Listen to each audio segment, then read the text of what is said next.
34 సంవత్సరాల క్రితం ప్రారంభమైన రేకుర్తి సమ్మక్క సారక్క ఉత్సవాలు దినదినం భక్తుల విశ్వాసాన్ని పెంపొందించుకుంటూ కోరిన కోరికలు తీర్చే దేవుడిగా వేలాది మంది లక్షలాది మంది వచ్చి దర్శించుకునేటువంటి రేకుర్తి సమ్మక్క సారక్కల్ని అత్యాధునికమైన టెక్నాలజీతో ఫెర్టిలిటీ ట్రీట్మెంట్ అందిస్తోంది మెడిసి ఐవీఎఫ్.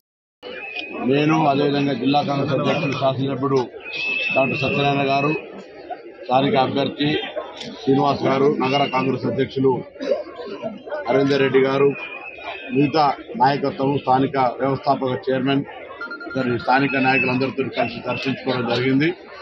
ఈ సందర్భంగా ఆ అమ్మవార్ల ఆశీర్వచనం అందరిపై ఉండాలని, ముఖ్యంగా మా ప్రభుత్వం ప్రజల ప్రభుత్వంగా, ప్రజాప్రభుత్వంగా ప్రజల సంక్షేమం కొరకు తీసుకున్న నిర్ణయాలన్నీ అమలయ్యే విధంగా ఆ అమ్మవార్లు బలాలు ఇవ్వాలని, అదేవిధంగా ఈ మధ్య కాలంలో కొన్ని రాజకీయ పార్టీల వాళ్ళు ప్రభుత్వాలు కూలుస్తాం, ప్రభుత్వం ఉండదు అనే మాటలు మాట్లాడుతున్న సందర్భంగా సమ్మక్క సారక్క బలంతో దర్శించుకున్న తర్వాత అమ్మవారి వాక్కుగా ఎవరికి టచ్ చేసే ధైర్యం లేదు. ప్రజాస్వామ్యంలో అన్ని అమలు చేస్తామనే మాట సందర్భంగా తెలియజేస్తూ, ప్రజాస్వామ్యంగా ఎన్నికైనటువంటి ప్రభుత్వాన్ని కూల్చాలని కుట్ర చేస్తున్నటువంటి వాళ్లకు చురుకబెట్టే విధంగా నేను అడుగుతా ఉన్నా. మీరు శాతనైతే కేంద్రంలో అధికారంలో ఉన్నోళ్ళో, రాష్ట్రంలో ప్రతిపక్షంలో ఉన్నోళ్ళో ప్రభుత్వము తెలంగాణ ప్రజలకు ఉపయోగపడే సలహాలు, నిర్ణయాలు, సహకారం అందించండి. ఆ బుద్ధి కలగాలని ఆ అమ్మవారిని కూడా ఈ సందర్భంగా కోరుకుంటున్నాం. తప్పకుండా అమలవుతాయి. అందులో 500 రూపాయల గ్యాస్ సిలిండర్తో పాటుగా 200 యూనిట్ల విద్యుత్ ఫ్రీతో పాటుగా దాదాపు నియోజకవర్గానికి 3-4 వేల ఇండ్ల మొదటి ప్రక్రియ అప్లికేషన్లు తీసుకోవడం జరిగింది. అవన్నీ చేయడంతో పాటుగా రైతు భరోసా క్లియర్, అంటే పేమెంట్ అంతా కూడా క్లియర్ చేస్తామనేటువంటి మాట స్పష్టంగా చెప్పడం జరుగుతుంది. ఇంకా మహారాష్ట్ర పథకం కానీ లేదా ఇతరత్ర మరి చేయుత కార్యక్రమాలన్నీ కూడా తొందరలోనే కార్యక్రమాలన్నీ ప్రారంభం చేయడం జరుగుతుంది. ఎక్కడ కూడా ఇబ్బంది లేదు.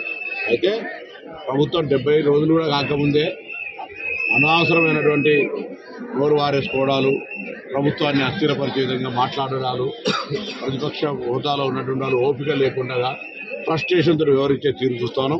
వాస్తవంగా వాళ్ళు జవాబు చెప్పాలి. ఈరోజు రాష్ట్రంలో ఆర్థిక పరిస్థితికి దిగజారుడుకు కారణమైన వాళ్ళు ఎక్కడ వాస్తవాలను తోటి ఇబ్బంది పడతామని దొంగ అంటే భుజాలు జరుపుకున్నట్టుగా ఈరోజు మమ్మల్ని నిందించే ప్రయత్నం చేస్తున్నారు. వాస్తవ పరిస్థితి ప్రజలకు తెలిసిపోయింది. తప్పకుండా వాళ్ళ యొక్క పరిస్థితి ఇలా కుర్చీల వంటి ఎరుకలకు ఖైదు కాబట్టి ఏదో గాంభీర్యంగా ఉండేటువంటి ఒక ప్రయత్నం జరుగుతూ ఉంది. ఏది ఏమైనా మేము ప్రజలకు ఇచ్చినటువంటి విశ్వాసాన్ని, మాటను నిలబెట్టుకునేటువంటి ప్రభుత్వం అది. 2004 నుంచి 14 దాకా అన్నీ అమలు చేస్తాం. 2014 నుంచి 23 దాకా అమలు చేయలేటువంటి వాటి గురించి ముందు ఒక్కసారి ఆత్మవిమర్శ చేసుకోవాలని ఆయా రాజకీయ పార్టీలను కోరుతాను. అందులో బీజేపీ వాళ్ళు అసలు కేసీఆర్ ప్రతిపాదిస్తే అధ్యక్షుడైనటువంటి కిషన్ రెడ్డి, బండి సంజయ్ని ఎందుకు తొలగించారో కారణం చెప్పినటువంటి వీళ్ళు అవినీతి ఆరోపణలను చెప్తున్నటువంటి సందర్భంగా అతని మీద ఏం విచారణ చేశారు బండి సంజయ్ మీద చెప్పని వీళ్ళు ఈరోజు కాంగ్రెస్ పైన మాట్లాడుతూ ఉన్నారు. ముందుగా మీరు టీఆర్ఎస్ పార్టీకి సంబంధించినటువంటి స్పష్టత, అంటే ఉన్నటువంటి అపోహ, కేసీఆర్ అనేటువంటి వ్యక్తి కిషన్ రెడ్డిని అధ్యక్షుడిగా అపాయింట్ చేసుకున్నాడు అనేటువంటి దానికి కాదు అనడానికి మీ దగ్గర దేశంలో ఏ రాజకీయ పార్టీ అయినా కేసీఆర్ బీజేపీని విమర్శిస్తే జైలుకో, ఈడీకో, ఎన్ఫోర్స్మెంట్కో తప్పలేదు. ఒక్క కేసీఆర్ కుటుంబాన్ని తప్ప. అది మీ స్నేహితాన్ని చూపెడుతుందని చెప్తాను. అందుకే చెప్తున్నా, ఇవాళ సమ్మక్క సారక్క దర్శనం చేసుకున్న ఒకసారి టచ్ చేసి చూడమని చెప్తున్నాం. మాడి మసైపోతారని చెప్తా ఉన్నా. అటువంటి పరిస్థితి ఉంటే అటువంటి కుతంత్ర ఆలోచన మంచిగా ప్రజాస్వామ్యంకు ఎన్నికై 70 రోజులు కూడా కాలే. అంటే వాళ్ళకి ఏ విధంగా అధికార దాహము, కుట్ర జరుగుతుందో అర్థం చేసుకోవాలి రెండు పార్టీలు కలిసి.